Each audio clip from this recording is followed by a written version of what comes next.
Okay, well, I know we kind of have a short schedule, so I'll kick us off. I feel like a college professor where I just want to confirm you're in the right workshop.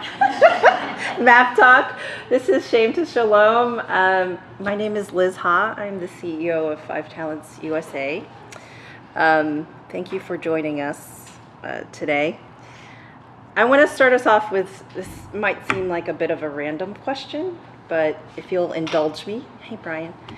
Have any of you ever gone to an event where you were inappropriately overdressed or underdressed, or maybe just oddly dressed? And I'm quite good at this. You know, I think it's like universal experience, but typically what happens for me, I am very aware of myself, and then I become very aware of other people, right? Like, oh, thank goodness I wasn't as bad as Jim, or you know, oh, Debbie, she makes me feel a lot better. Look, we're kind of dressed alike. You know, but it's the embarrassment or the shame is the lens in which I see myself, right? But it becomes the lens in which you see other people. And so why is this relevant? Well, it's relevant because several years ago, the World Health Organization had put forth a global survey, and they asked people from around the world, what does poverty mean to you? And the answers that they received, particularly from the Western world, are probably answers that you would think of. You know, poverty means a lack of access to food, a lack of access to shelter, a lack of access to education. Now, when they asked this question in the global South, one of the answers that emerged that was quite different was that poverty means shame. Poverty means shame. You know, and of course, I think we can all agree that shame is not contained geographically to the global South or to people living in extreme poverty. It's a universal experience of the human condition. And yet we also know that the deeper the shame, the deeper experience of isolation there is. And that is not what God intends for us, right? And we most poignantly see that in Genesis, where what happens when shame enters into the narrative, right? What do Adam and Eve do? They hide themselves from each other, right? They hide themselves from each other with fig leaves, and they isolate themselves from God. And yet, what does God do? God pursues them into the garden. He makes a sacrifice to clothe them, and he restores the relationship, right? So why is this relevant? It's relevant because God does not desire people to live in shame. And as believers, our heart should break for the things that break the Lord's heart, right? And so 5 Talents is a ministry that facilitates microenterprise programs in partnership with the Anglican Church. Quite simply, we seek to empower the church to respond to the issues of extreme poverty in a way that is salt and light in the most practical sense, to be a holistic experience of the gospel in action, in faith and deed. And we do this by business training and financial literacy teaching to help people find a sustainable path out of poverty through entrepreneurship. So 5 Talents, we began 27 years ago, and since then we have served over 322,000 program participants. Currently we have approximately 52,000 current members in our program. 80% of those are female, and I will say, you know, when we initially started, we did not seek to be a ministry that focuses on women. We wanted to go to the hardest to reach places, to serve the most marginalized communities, and therein the most vulnerable. And it was the women who came, and it was the women who brought other women and said, hey, I'm in this thing, it's changing my life. You need to come to it. And then here we are, 27 years later, and it's 80% female.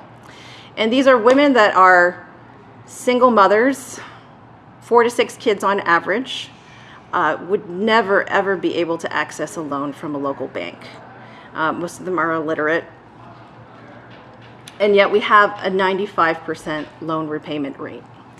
So, but behind all these statistics and data, more importantly, are numbers and stories of transformation. And very quickly, I have a video that I want to share with you that highlights a story of a woman from Burundi. Her name is Corinne. And I have to do all the text, so patience is appreciated. I wasn't able to read and write. They said people could register in the church for the literacy group, then I decided to join.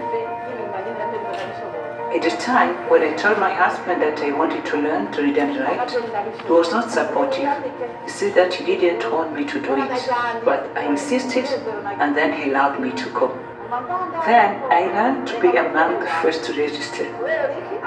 I learned to spell my name, and you couldn't believe my joy at that time. I was able to read and write, and then I was accredited. I became president of the survey group because I could read and write. I was able to go to the meetings and learn how to run the program.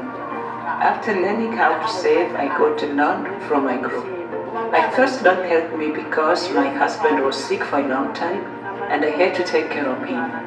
So with the loan, I started a business and could get income.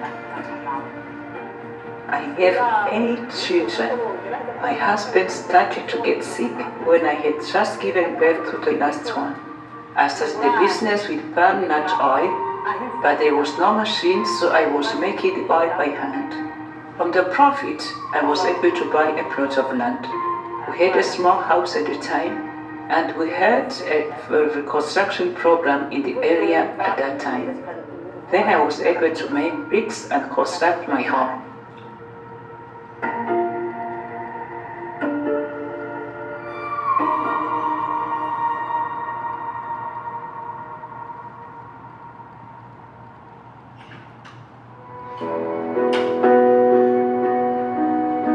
My husband died during the violent crisis. I had fled with our children and our newborn infant during the conflict, but my husband was not able to run because he was so sick. When we came back, we found that the house had been burnt with him inside and he was dead. It was a very difficult time. Knowing the Bible helped me a lot in this situation. And also, the members of the senior group helped me a lot, because they came to me all the time to support me, visiting me and supporting me, and they helped me to overcome that. Even if I do not have a husband, I feel as though I have a husband, as I have everything through this senior group that I need. Among the businesses I have done, I started palm oil nuts, and I was beating the nuts with my hands to make the palm oil. The children were supporting me with the business by gathering the nuts for me. I was beating them with my hands, and I was able to get 200 liters a day. The children were helping, and it was very useful, as then we managed to buy this plot and build a good house. Then I went to the Makamba market, that's the business of selling sweet potatoes and cabbages. It's the second business. Now I have extended my business to the point of purchasing the harvest from other farmers and then take them to the market to sell them. Now I'm able to buy some land for $118 for cultivating. Because of the income, I was able to also buy a plot on the street and build small shops on the streets with cement, and I'm renting it to others. You can see the result of my business. I have bought plots of land for my sons. You can see from this land that there are fruits, avocados, banana, and you can get palm oil. If I die, I know my children can be happy. When I die, I do not want my children to say that their mother was worthless, but instead, I want my children to see how much I have been able to provide. Because of the program, the income is increasing and the plan is that I will build even better house. I want to have another house with a whole town roof. You see that I continue to improve. I was able to buy a car. It has not had cars yet, but it will. If my children need school fees, I'm able to pay. I can feed my children now. I'm very grateful for the program, and when we share out to save a group here and the VS cycle, I can improve even more.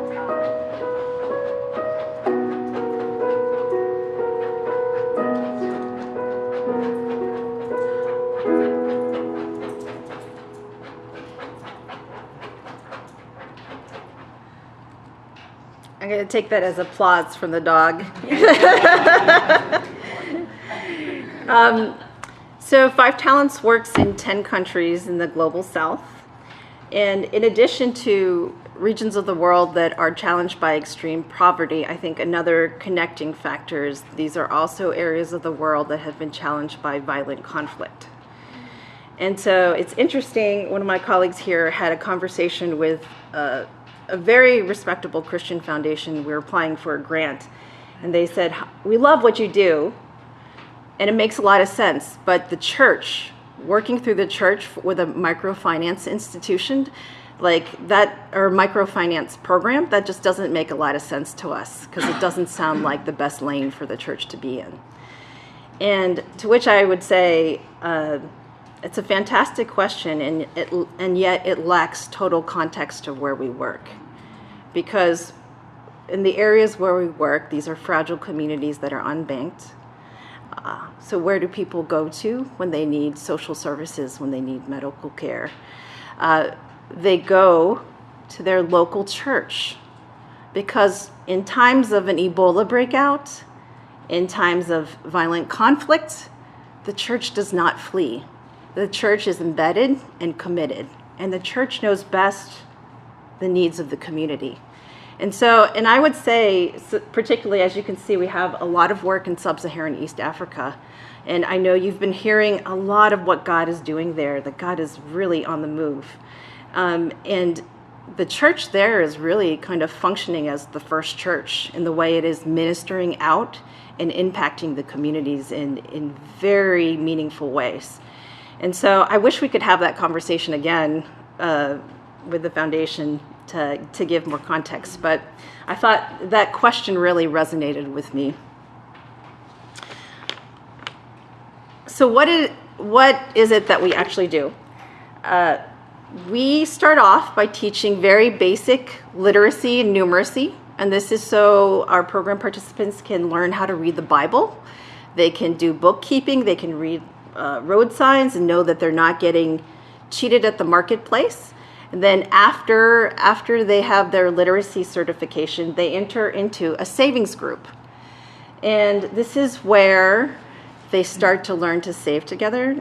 These groups are self-governed. They elect their own officials. They decide on their own interest rates of what is fair and feasible.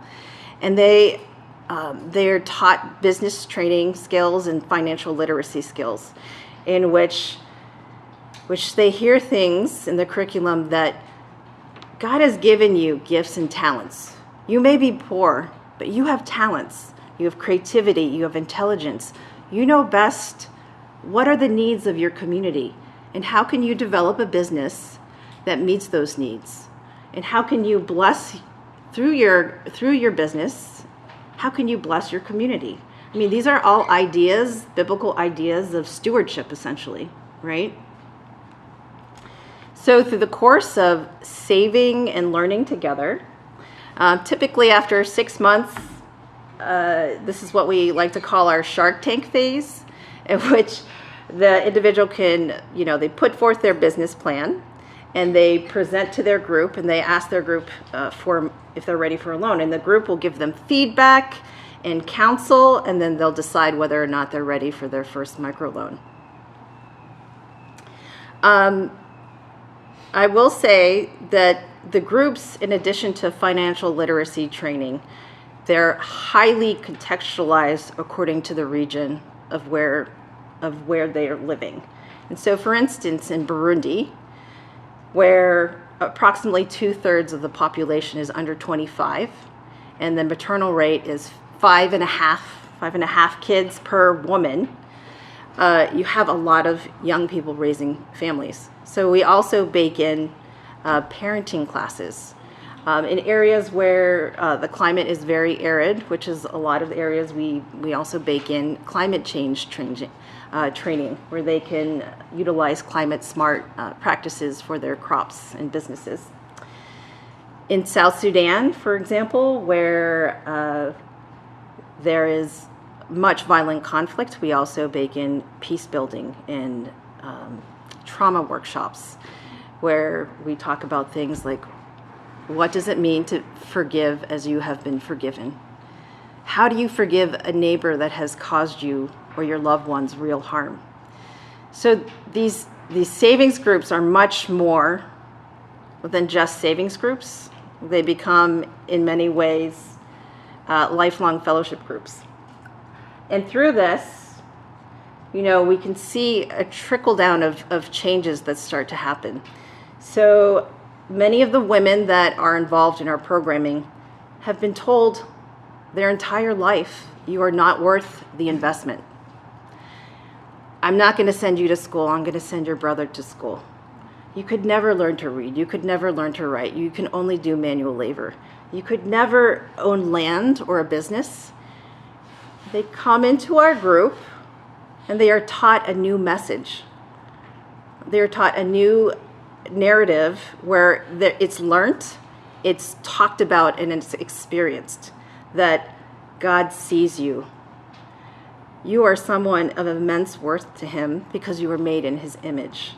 And we as a community believe that you are worth the investment. We believe it so much that we are going to invest in you. We're going to walk with you. We're going to mentor you, hold you accountable, and support you. And this is where we start to see transformation that happens, that has to happen at an experiential level in the context of community. Very interesting, we did a 10-year longitudinal study of our program in Burundi, which had approximately 144,000 participants. And what we had found there, we found a lot of interesting things. We had found that we had started 2,900 savings groups, but in reality, that had multiplied to 6,200 savings groups. We had found that approximately 93% of the women that had started a new business, 90% had started 2 to 3 businesses, like Corinne, right? Because we talk about multiplying your revenue streams, diversifying your revenue streams a lot. But the thing that I loved the most is that we had found that after 10 years, 84% of these women were still in a savings group. After 10 years. I don't know about you. I hate to say this because my pastors aren't in this room, but I'm not in a Bible study beyond a year if it is not life-giving to me, right? So this is 10 years of being a part of a transformational community that changes the relationship to God, your relationship to self, your relationship to community and the world. And I think this is best exemplified in a short story I want to share about this woman. Her name is Rebecca. She lives in a village outside of Terekeka in South Sudan. And I know many of you, we've been talking a lot about the Sudans with the plenary sessions and a lot of the map talks, and I will say that it feels like in many ways people are treading water in raging seas and bricks are just getting tied onto them. So in addition to violent conflict, there is serious climate change that is happening, severe drought, severe flooding, a lot of challenges. And so Rebecca, her village was raided by a local neighboring village. Many of the houses were burned down. Their church was burned down. Their food and livestock was stolen. Violence was enacted to many of the women, and several of the community members had been killed during the raid. So Rebecca was fortunate enough to have escaped, and she fled with her family. But very soon after, there's a severe drought that hit the region, and she was faced with the reality of starvation. So she made the very difficult decision, despite the violence, to return back to her home community. During that time, to revitalize the community again, they had asked for 5 Talents to come in and start a program. So Rebecca entered into our program, and was just progressing magnificently through it. She had been able to access several loans and develop an agricultural business, and was even able to purchase a granary in which she was able to store not only her food for her family, but grain to sell off-season at a higher price. So she was, really progressing. And in addition, I had mentioned some of the peace building and trauma workshopping that we bake into our program in South Sudan, where we talk about forgiveness, right? So her savings group got together, and they talked to their community, and they decided together that as a community, instead of a revenge raid, as is typical in their culture, to enact a raid back in revenge, they decided to go forth to their offending their offending neighbors and offer forgiveness and ask to be reconciled. The offending attackers were so shocked by this response, because they were expecting a revenge raid back, that then they in turn responded and said, yes, we want to be reconciled. And the very church that they had burned down, they had donated 70 poles towards its reconstruction. And they have been invited to come and worship and pray at the church that they burned down. And that is what happens when transformed people transform their community and transform the world.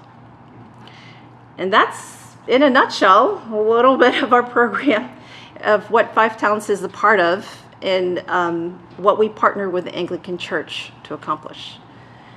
And I would love to, this is now maybe a time for any kind of questions that you might have about our program, or open it up. What does your partnership with churches look like?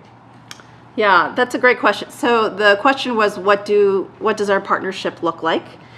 So I think one thing that is really important in the ethos of 5 Talents is that it's not 5 Talents staff that rolls out the program.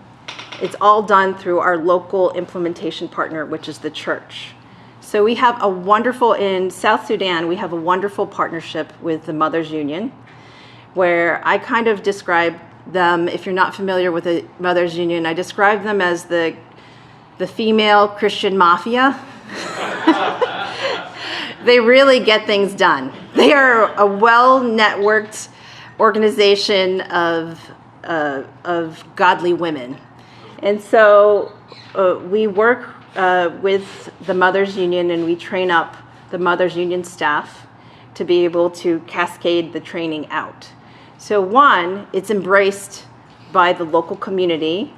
These are credible leaders within the community, and it really, because our program is about developing agency and empowerment, not dependency. So it really has to be embraced by people within the community. And so typically, that's a little bit of how our model works. And we also never go anywhere unless it's at the request or invitation of the church, either at the provincial or the diocesan level. So it makes sure that we have an infrastructure in place for us to roll out our program. Yes. So where are you working in Kenya? In Kenya, we have program all over Marsabit, Mombasa. I could list more areas, but typically our programs work very well in areas that are rural and hard to reach, because we also, part of the ethos of Five Talents is that we want to go where others aren't working. And so, in fact, one of my most memorable visits to Kenya, which is blessed to have a lot of NGOs and ministries there, was when I went to an area in the Nakuru diocese. I don't know if you're familiar, but one of the pastors there, he said to me, "Thank you, Five Talents, for coming. There are no other NGOs here. No one will come because it's too remote for people." I mean, this sounds harsh, not for people to care, but it's just remote. It's very hard to access. But because we work through local partners, which is why we're very nimble. We can get to places that are harder to reach. Yes? What are the main reasons that men are not involved? I mean, there's probably lots of answers to that. Is it a business scale, it's more craft-oriented types of loans as opposed to agriculture? No. What are the main reasons? That's a good question. I've been asked this a few times recently. So the question is, where are the men? Why are they not involved? And as an organization, we have talked about, should we become a women's organization? We have so many women involved. That would make logical sense. But it was actually from one of our leaders in Burundi who gave the most convicting answer, like, no, we should not be an organization just focused on women. Because if we want to see movement in gender inequity, gender-based violence, and all of the gender issues heavily tethered to poverty, we need to bring the men along. We need to have men involved, and men sold out on this. So that's one, I guess, broadly, ethos-wise. But where are the men? We work in a lot of areas of the world that have seen violent conflict, so many of the men have been killed in conflict. And I would also say another contributing factor, again, to the issue of shame. A lot of the men that are still alive and married are ashamed because they can't provide for their family. And they oftentimes will abandon their family or develop addictions in which, there are less men in the group. However, I will say this, because it's not a men-bashing thing. The men that do come to our programs, when they find out what their wives are doing, like, where are you disappearing to? Why can you buy me socks now? What is, how are the kids eating?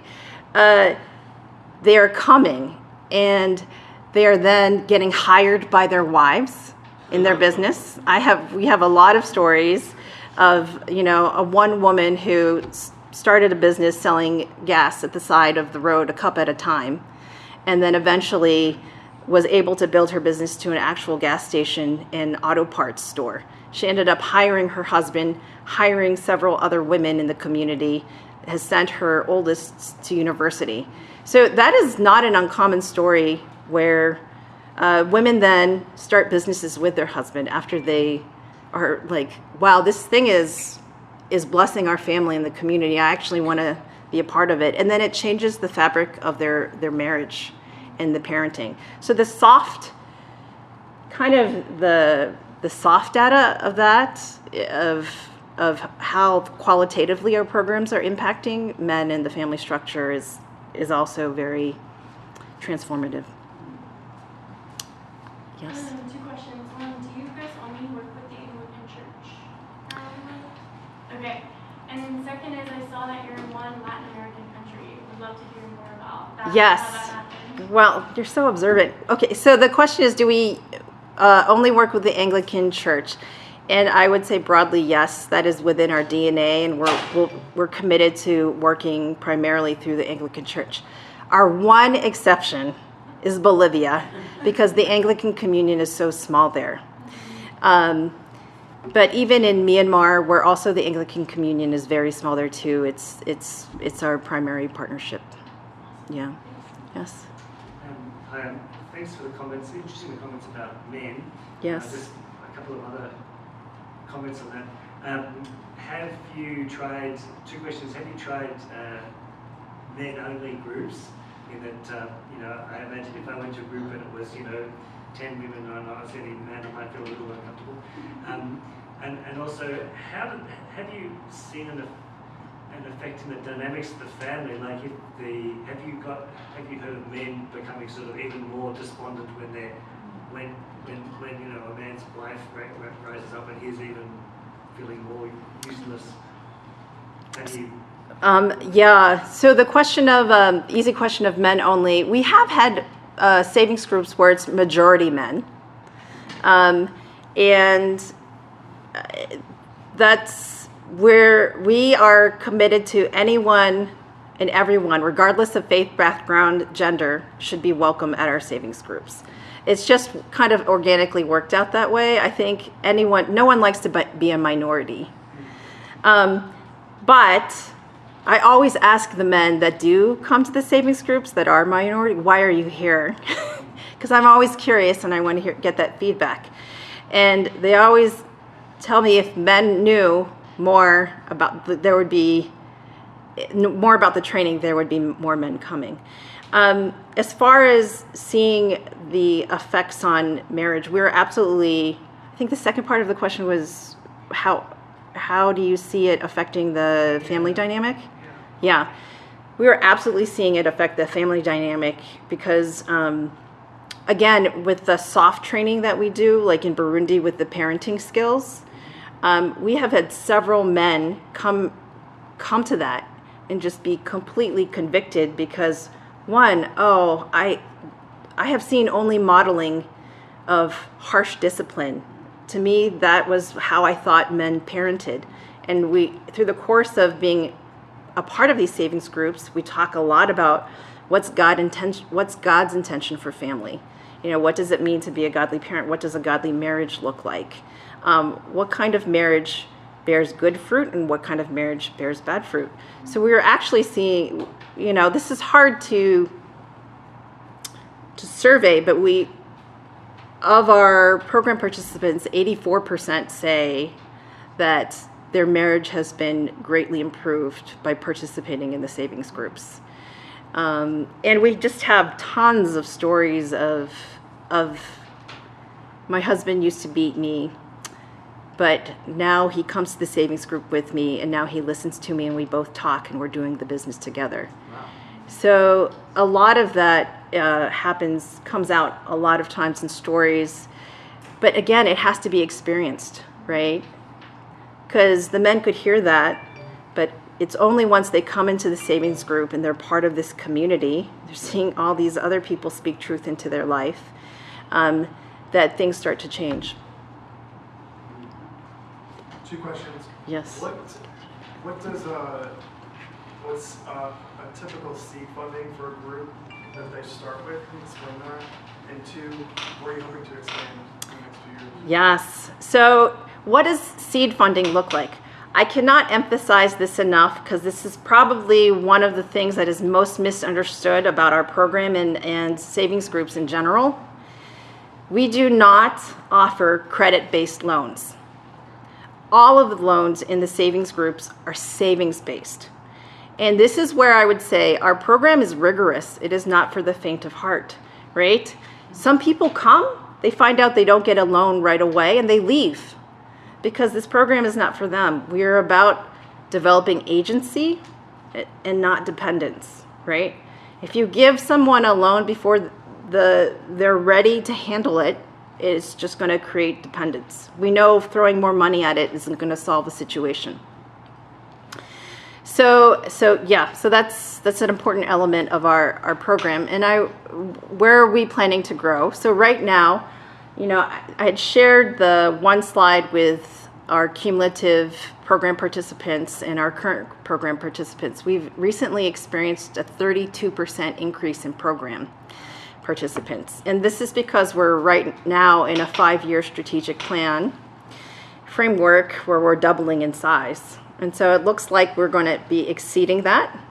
And part of that is not only growing in the annual numbers of people coming into our program, but also expanding in countries. So we have recently opened a program in Malawi. This last year, we'll be opening program in Madagascar and Zambia. And you have been very patient. Thank you for continuing to raise your hand. I'm curious about the impact of cell phones in these really remote places. Yeah. So obviously these remote areas, internet connection is terrible, and yet it's also surprising how much internet you can get. So in some programs there is more internet connectivity, like in Kenya. There's a ton of mobile banking that is done, and a lot of our savings group actually use mobile banking for their groups, and how to bookkeep.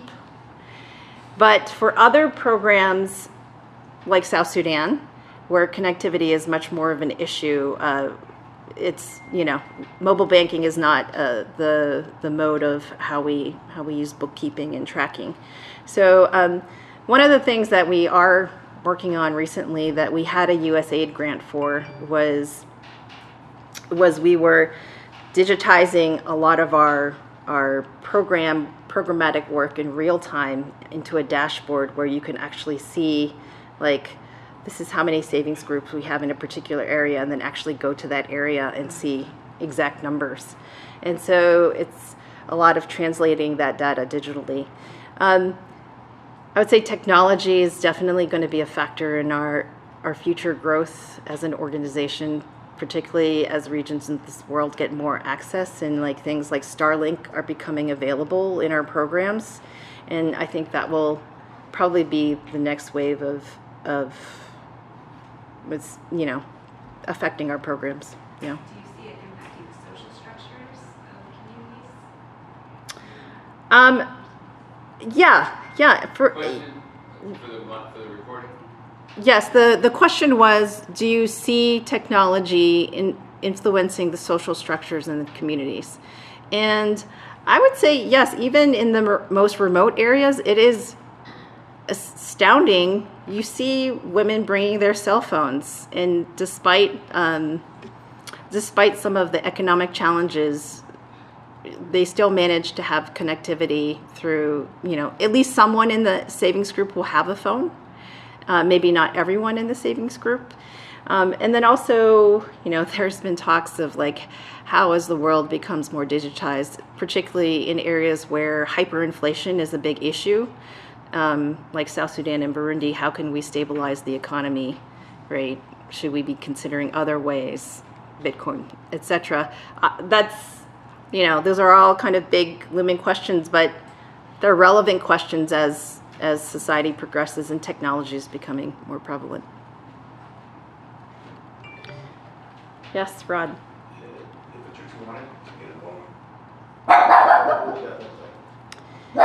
If a church wanted to get involved, what would that look like? My ready answer is pray, tell, and give.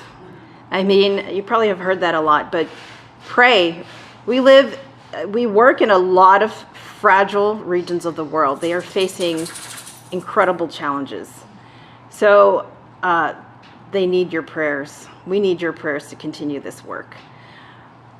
Tell. This work is not proximate to your everyday life. Why would you even care about what Rebecca in South Sudan is going to? If you don't even know about it, how can you care?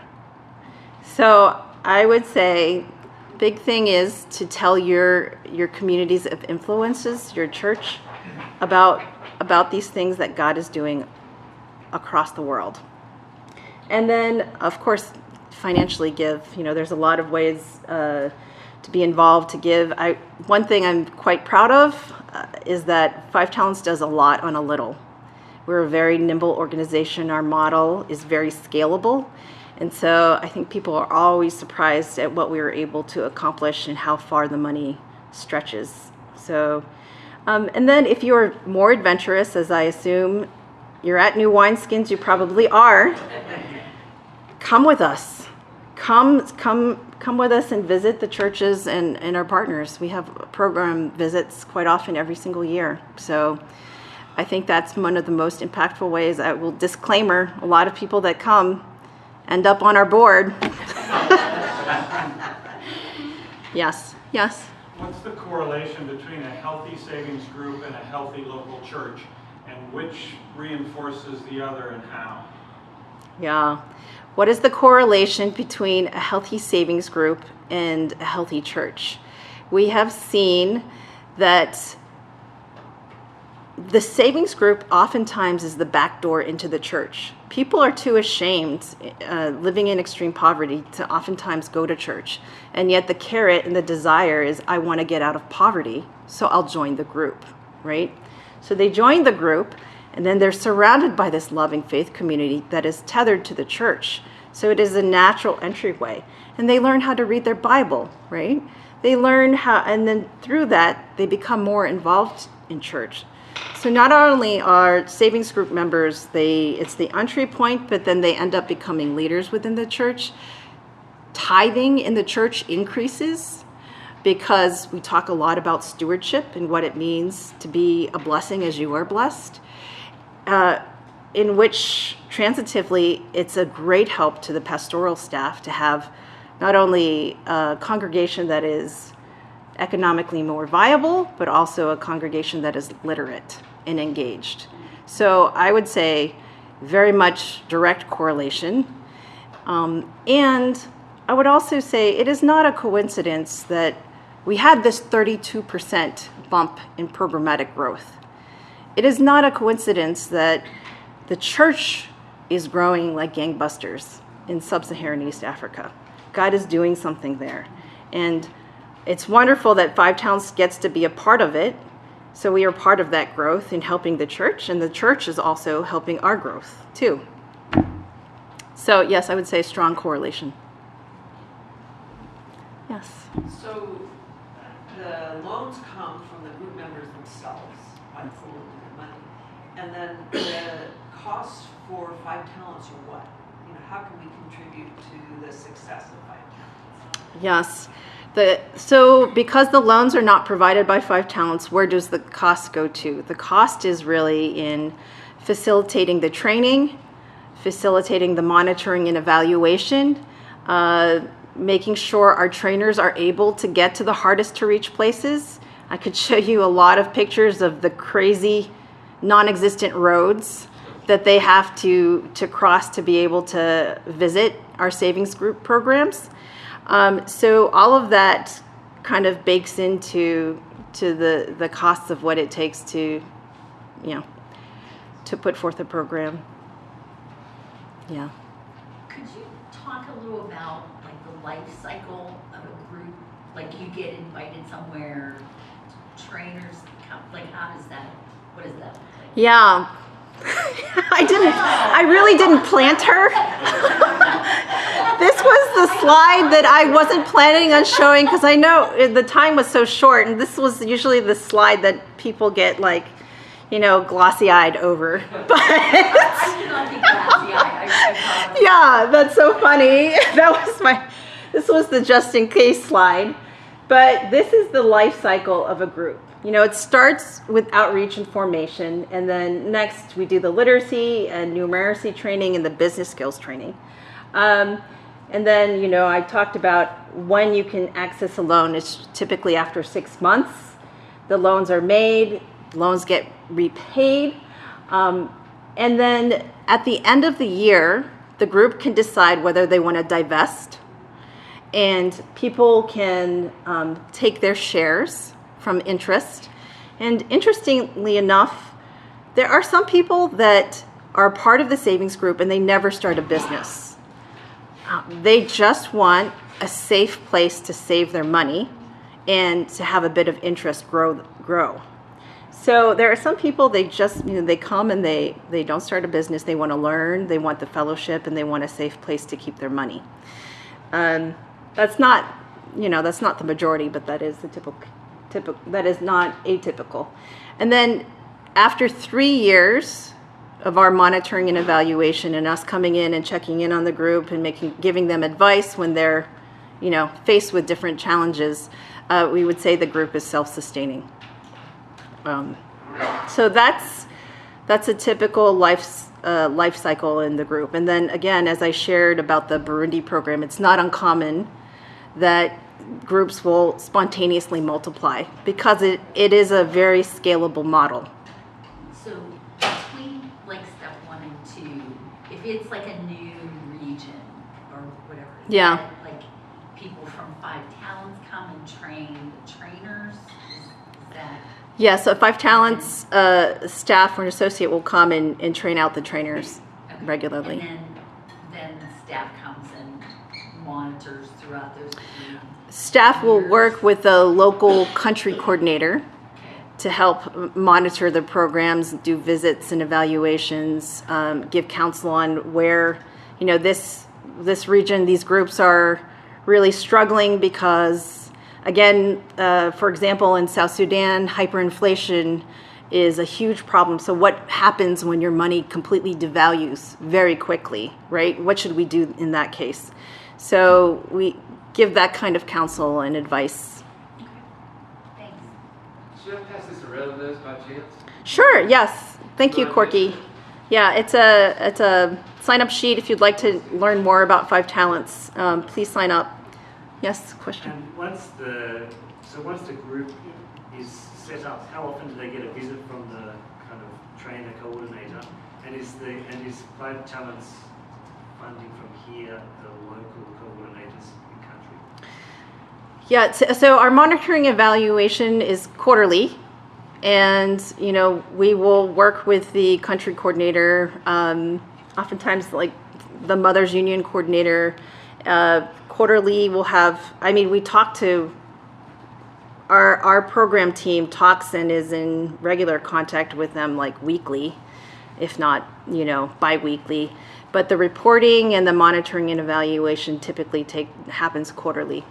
Of the actual program where they go out, they see how the groups are doing, how many people are coming, and within each group, they're also, they're self-governed, so they're doing their own monitoring and evaluation. For example, in Kenya, there's, they elect officers, but they have one officer that's called the Master of Discipline. And their job is to follow up with people. Hey, you haven't been coming to the meetings, or you haven't been contributing. Is everything okay? What's going on? So there is a sense of accountability within the group. I laugh at the name. I wish I need a Master of Discipline in my house for my kids.